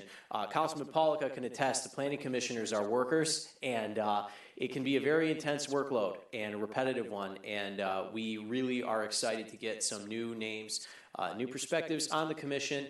To help with quorum, but also the discussion. So one thing that we like about this applicant in particular is the background in engineering. We think that's a really great skill set to bring to the commission. There's architects, there's legal, there's planners, there's construction folks, and this is it's a really strong and talented group, and we think Rachel Eckers will add to that in spades. So just on behalf of the CED department and our interim planning manager Kyle Bryce, we are very, very thrilled about this nomination and appreciative of Rachel Acker's willingness to serve. Thank you, Jordan. And I see Rachel here. Thank you, Rachel, for coming tonight as part of this appointment. Just to remind folks, I meet with almost all of the applicants who apply to be to the Planning Commission, and we don't have a lot of seats open all the time, but we have a lot more applicants than we do have open seats. And so one of the things that I love about Rachel's, of course, is her engineering background, but she's a lifelong Ferndale resident and brings a really different perspective, I think, to our younger demographic in our community. And just really grateful that you're willing to step up and volunteer your time and your expertise and willing to learn and grow with our city. And thanks for being here and introducing yourself. Yeah, of course. Yeah, again, I'm Rachel Akers. So, like Mayor Piana mentioned, been here my whole life. Kate Baker and I were actually, who's another planning commissioner, were neighbors. Her parents grew up and babysat me on our street, and now we're homeowner in my own right. And yeah, I also remember watching the development of the F&M to Buffalo Wild Wings to Pops for Italians, to kind of watching the city as I knew it become the city as I know it. It's been really exciting, and I really look forward to serving. And as Jordan mentioned, the planning commissions can get intense, but I can say that my partner told me when I came home that I looked the happiest I'd looked in some time. So if that tells you what a political science and civil engineering background will get you in terms of entertainment. You've come to the right crowd. Yeah, so and as Jordan mentioned, my background is in civil engineering. I also have degrees in German and political science. And my work currently focuses in environmental remediation and landfill management and landfill engineering. So also the waste conversation, I saw that coming. I was like, oh no, can of worms. There's so much that goes into that. But I look forward to bringing that perspective and the experience in construction material services, water, wastewater operations, waste management, and regulatory compliance.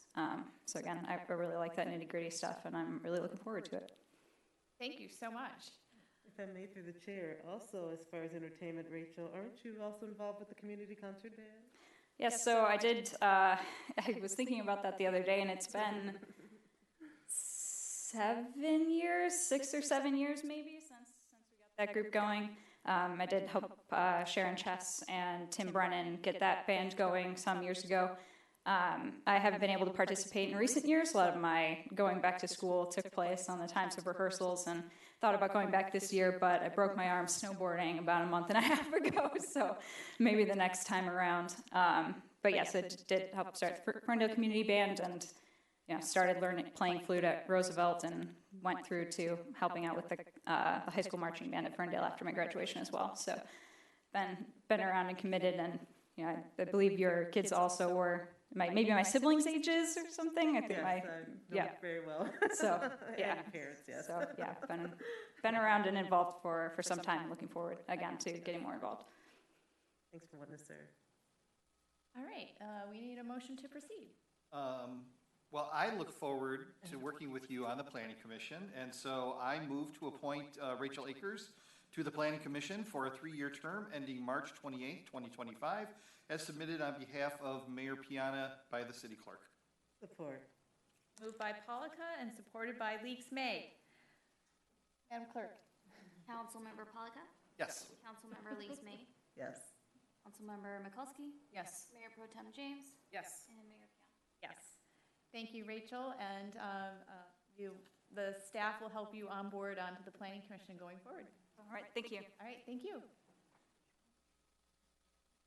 All right, our final regular agenda item is 9C, approval of the resolutions of support and financial commitment for a series of grants offered by the Michigan Department of Natural Resources for a total of $309,500 with match requirements not to exceed $231,500 total, and authorization for the city clerk to sign the resolutions. And Emmanuel, welcome. Hello. Thank you. Good to see you too. I know you guys haven't seen my face in a while. Could I see where the presentation actually is? I'm not seeing it on the screen. We uploaded it earlier. Oh. Joe? The council presentation, I can't see it on the screen. Is it in the center where it says council presentation? This is not ours. Okay. Yeah, something different. Talk about that again. Yeah. Sorry about the delay. One moment.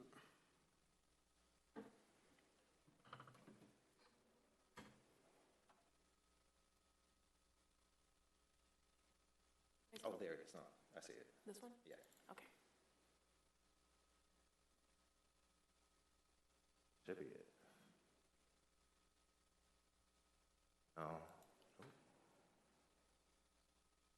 I think That's the supporting materials. That's not the was last week. PowerPoint.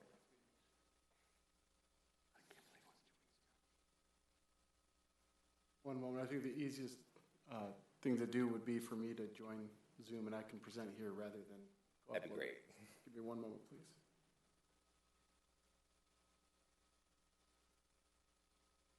All right, so before we get started with the actual presentation, I'm just here to present a series of grants that we will be applying for via MDNR for a couple of projects that we have out in Martin Road Park.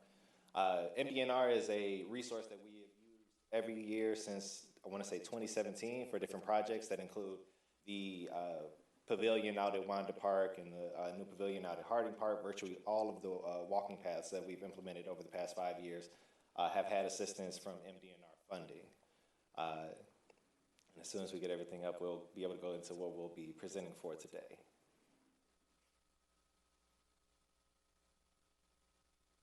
And I apologize for the technical difficulties with this. Happens, sign of the times, right?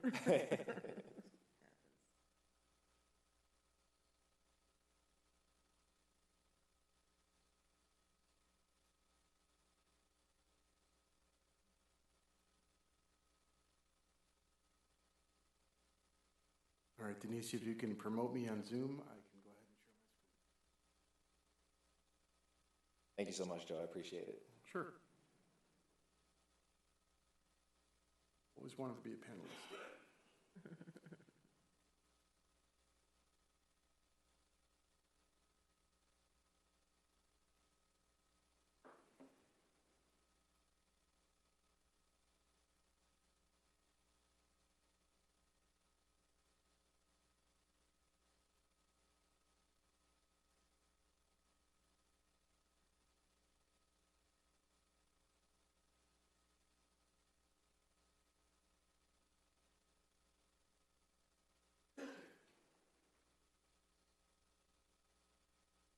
Looks like it should come up momentarily. There we go.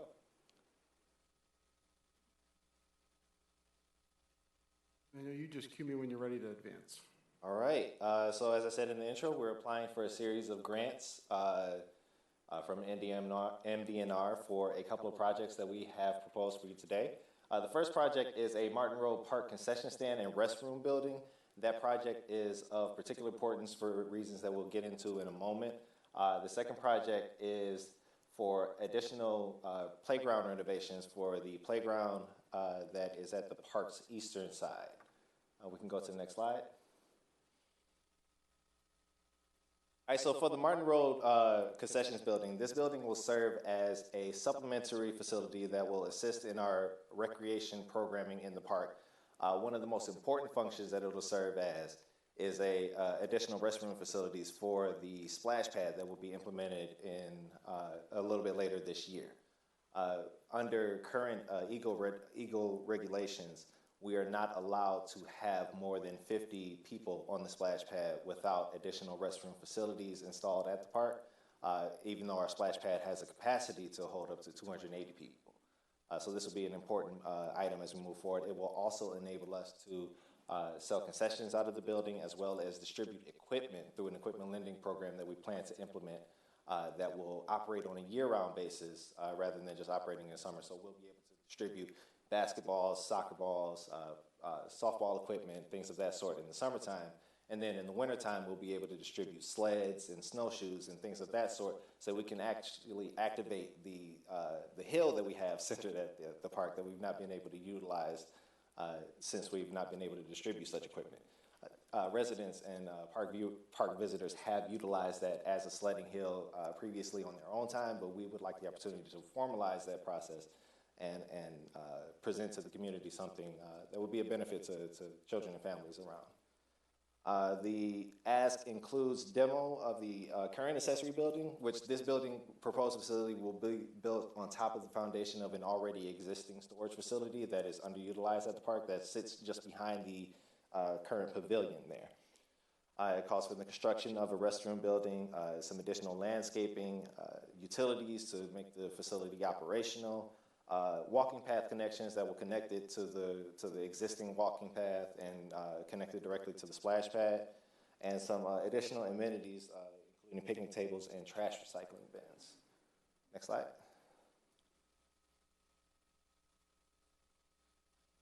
So this is the project timeline for our grant request.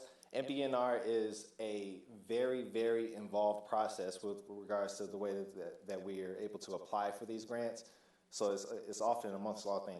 It won't even stop after we submit the application a little bit later this week. So April 1st, the MDNR grants are due. In September, the initial scores are released, and that is also the deadline for the early withdrawal. So if at some point throughout this process we decide we don't want to move forward with this project, or we don't have the funding or anything like that, that will be the time when we're able to back out without any consequence to our future potential applications. Grant awards are announced in December 2022, and the grant agreement is executed in July of 2023 before construction begins in fall of 2023. And we can go to the next slide. So this is the breakdown of the requests that we're asking of MDNR. There are 3 different sources that MDNR offers with regards to recreation grants. For this particular project, we're applying to 2 different sources.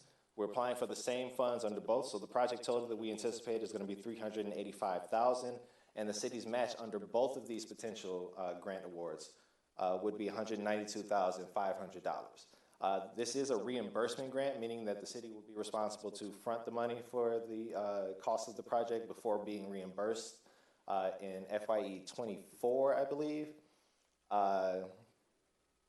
And yeah, the trust fund grant, with the trust fund grant, we're able to offer a match between 25 and 50%.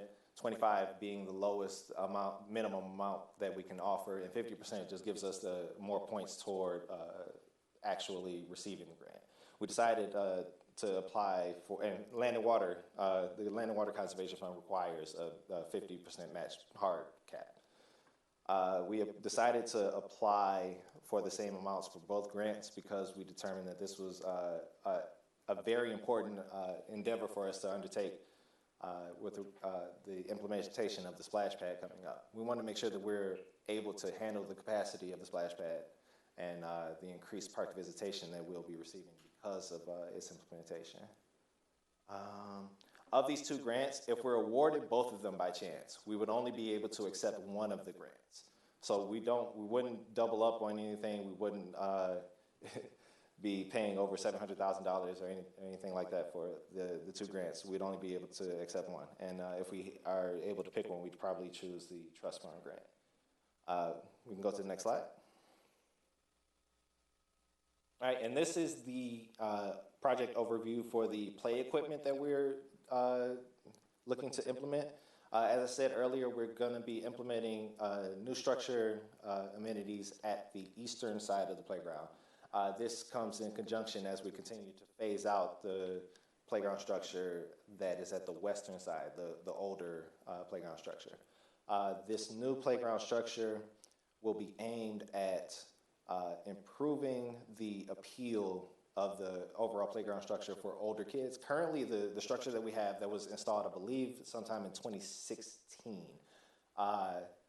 it facilitates play for younger kids and toddlers fairly well, but the older kids, they end up getting bored with the structure very quickly and moving over to the west structure, which we're trying to phase out as much as possible because of the flooding issues and the aging state of the equipment that's over there.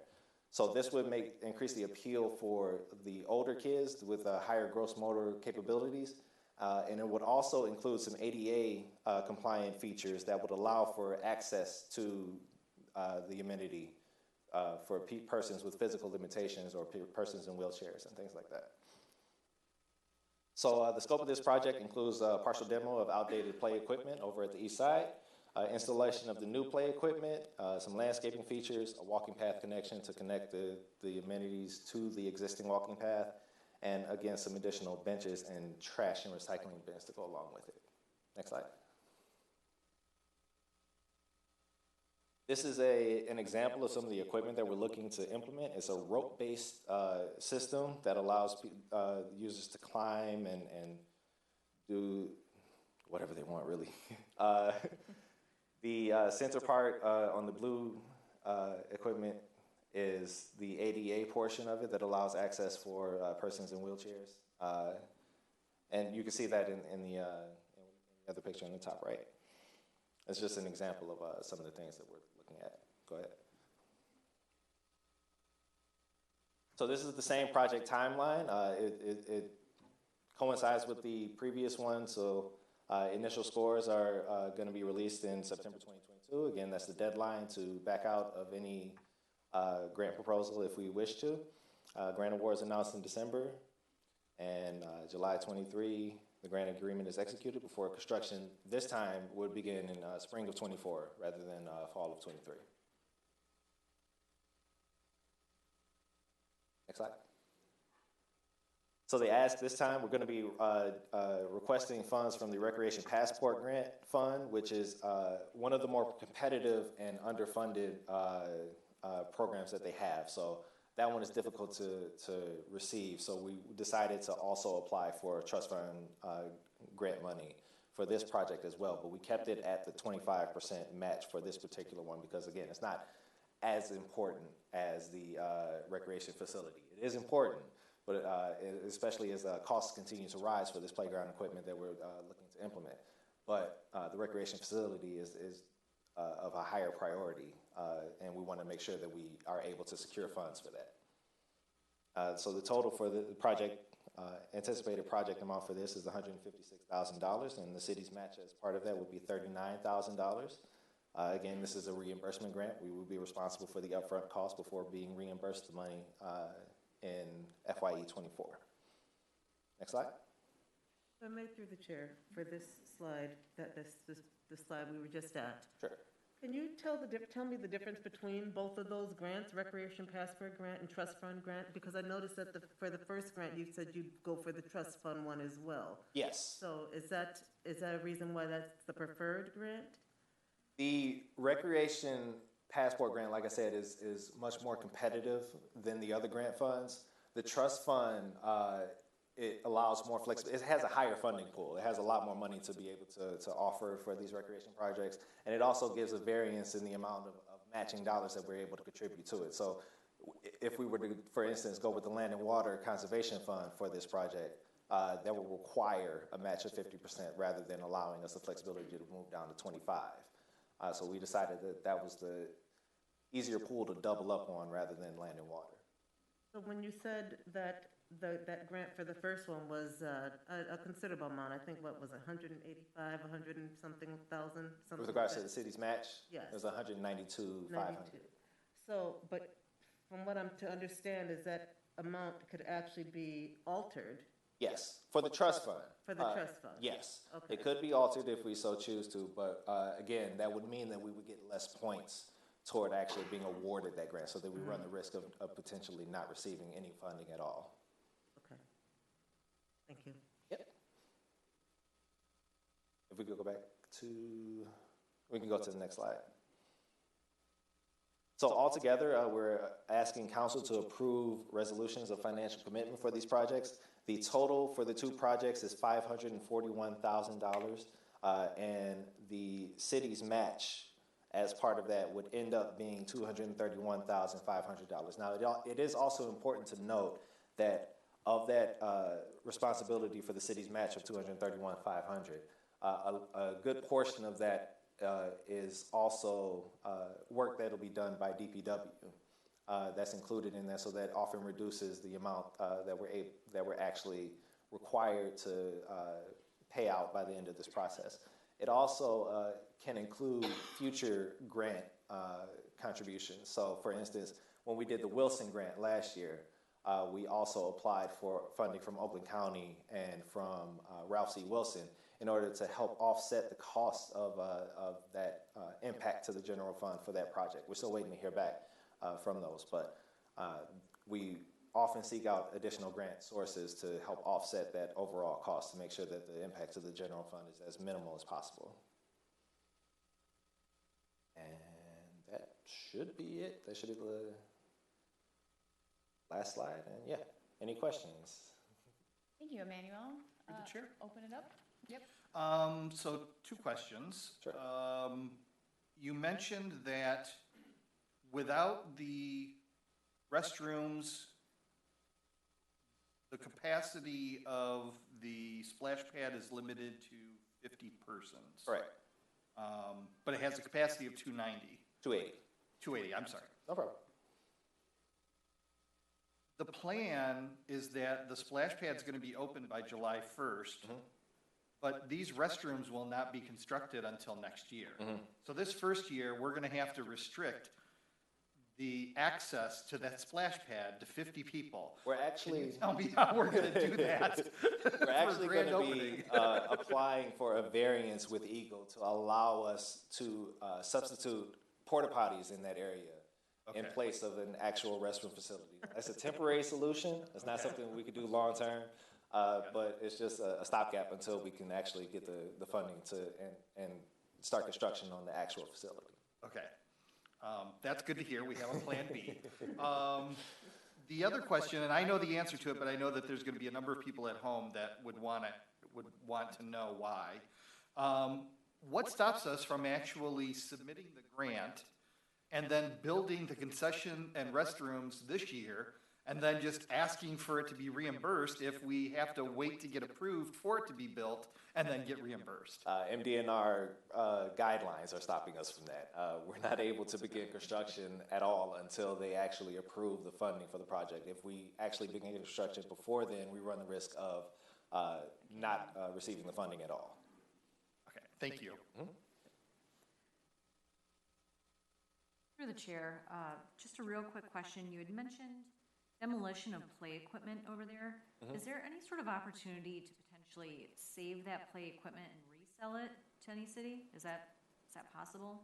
If we're referring to the play equipment on the west end of the playground, of the park, I'm not sure, because that stuff, again, is decades old. It's 20 plus years old, and it's in an area where there's significant flooding that often takes place that has also depreciated the quality of the equipment.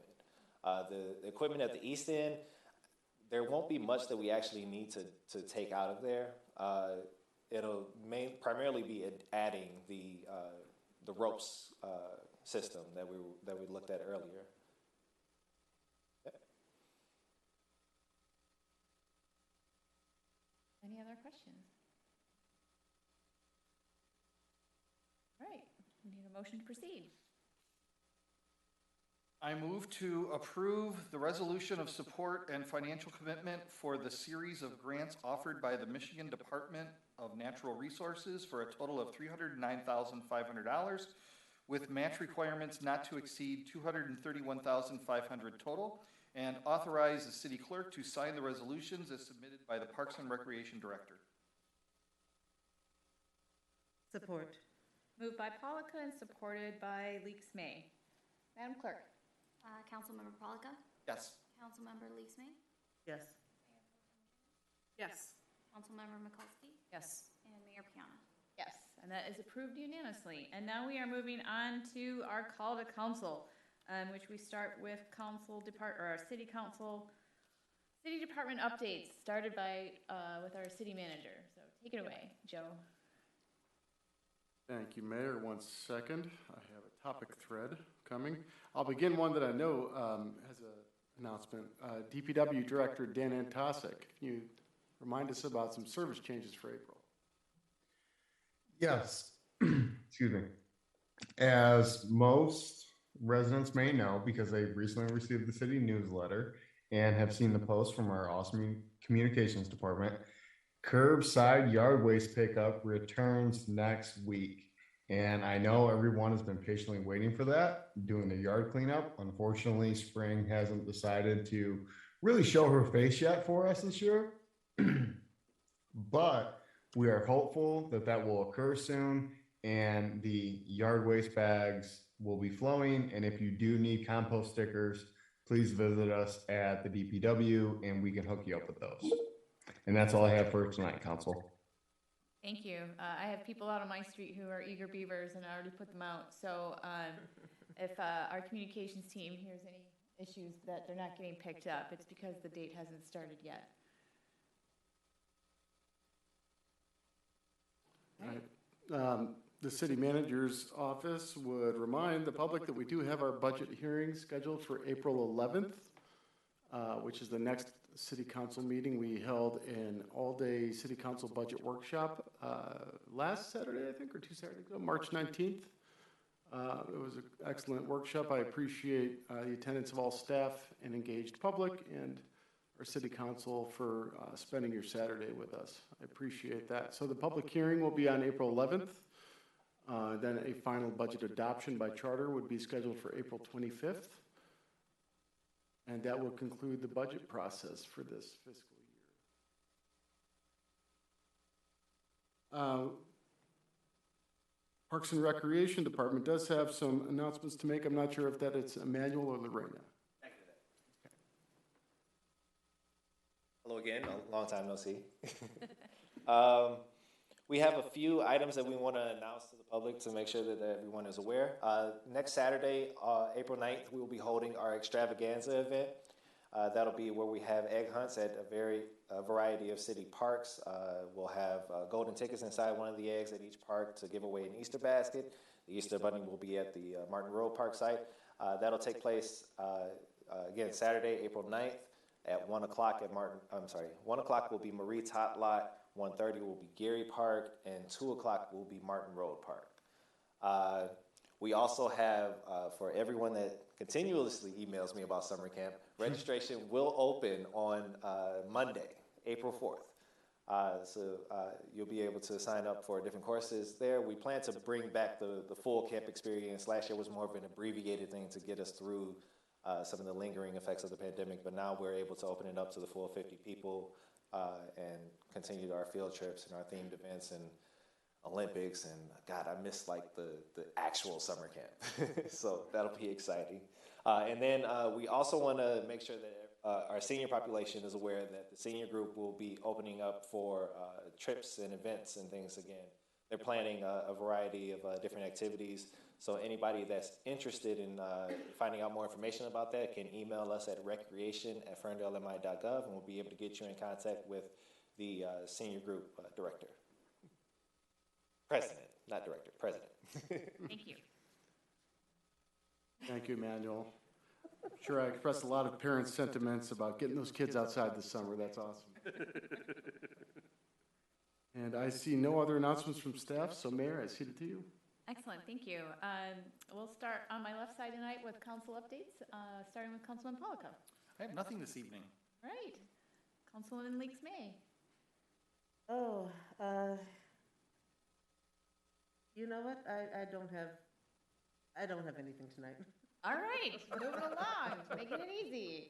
Councilwoman McCulsky. Nothing additional tonight. All right. You just all want to make the 9 o'clock deadline, and Councilwoman James. Want to feel Kara's right? And I just, I can make something up. that's okay. No, I just wanted to say, right before council, I attended the ribbon cutting ceremony with the South Oakland County Chamber to welcome Mezcal, our new Mexican restaurant in Ferndale. Had some tacos and some horchata. Is that how you pronounce it? Horchata and some amazing lemon cucumber water because I never drink before city council meetings. However, if you like tequila, I highly recommend you visit Mezcal for some fantastic cocktails in our downtown. With that, folks, I'm calling it 9 p.m.